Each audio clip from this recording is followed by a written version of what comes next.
thought that saying I'm sorry and truly coming across as you mean it would be so difficult?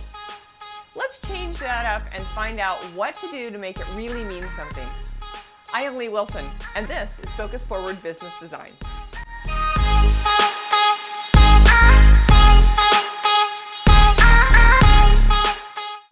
I wonder how many times a week the average person says, I'm sorry. Think about it. Something that is emotional and should come from our hearts spits out of our mouth with no thought. In fact, much of the time, we've taken all of the personalization out of it and shortened it to sorry, which sounds so disconnected that it makes it seem even less genuine. In this way, I'm going to go out on a limb and I'm going to say the phrase, I'm sorry, is being used incorrectly much of the time. This is not to say that every time you feel the need to apologize, it should have to produce tears and a heart-to-heart talk. After all, if you accidentally cut someone off in line, it's probably okay to give the cursory, I'm sorry. But can we at least look them in the eye and add the word I'm instead of sorry as you walk on, never looking at them?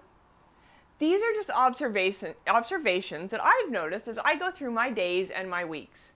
Maybe it's because I remember not just myself growing up, but raising my son as well, that whenever he got called out on something, I would get the sorry that was not attached to one neuron in his brain that emitted emotion. It was so evident that he wasn't sorry, or maybe he was, but didn't take the time to think about what he just did and whether he was truly should be sorry. It usually ended up with me thinking, you're not sorry for what you did, you're just sorry you got caught. So let's talk about making apologies really mean something. Times when without a deep engaged apology, a relationship could be jeopardized or damaged for the long run. A sincere apology can really change the outcome of a conversation that can go sideways really quickly. It's about owning up to what we did, whether it was intentional or not. Really meaning that you are sorry means that you're okay opening up and being vulnerable. Recognizing that you've hurt someone or you've caused damage. In other words, validating how they're feeling and showing a true level of regret for your actions or your words. So here are a few suggestions when apologizing to ensure that the other person knows that it's important to you that they are feeling genuinely cared for. I should have given you more thought to your feelings. Or, if there is one thing I could do, it would be to take it back. Finally, taking it one step further and including the other person in the long-term solution by asking them what you can do to mend the relationship. This goes a long way in showing you truly understand the depth of the situation.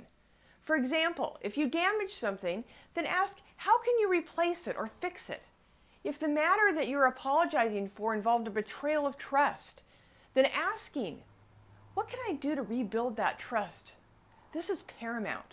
These show that you're willing to go the path and make the effort to right the wrong. It is critical that an apology is well thought out and not an afterthought. Something done with intention and not out of habit.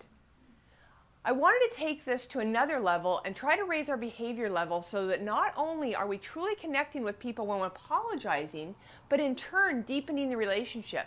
But I also wanted to have us learning the other side, which is forgiveness. Forgiveness is so much more than giving the other person permission to move on. It's truly about self-care. We know that hanging on to anger, hurt, and resentment causes stress, mental anguish, and at the end of the day, can result in true physical problems. So here are some key things to pay attention to that are your mind and body's way of telling you that you must resolve and you must forgive. First, the thought is causing you negative physical symptoms, such as anxiety or tension. Or you avoid the person as you're holding a grudge or the tension is too much.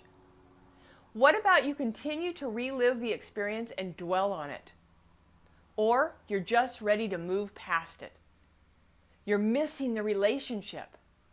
When we get hurt on a really deep level, forgiveness is one of the hardest things to truly do, and letting go of that hurt can be so difficult, especially when there is trust that's been fractured.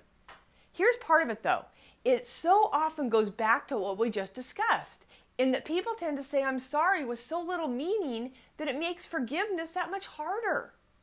I challenge you to really listen to yourself in the next few days, as well as listening to those around you. How often does "I'm sorry" get thrown out there with no slowing down or thought? What are you going to do differently the next time you want to express regret and show the other person that you understand that you messed up and you truly want to make it right? Relationships of all kind are a valuable asset that are irreplaceable. We need to treat each and every one like a precious jewel that we are taking great care of. So I hope this has given you some things to think about and share with those that are important to you. If you would do us a favor and click that like and share button, we can continue to help others live a full and vibrant life. As you go through your day and your week, remember, it is always your choice to focus forward.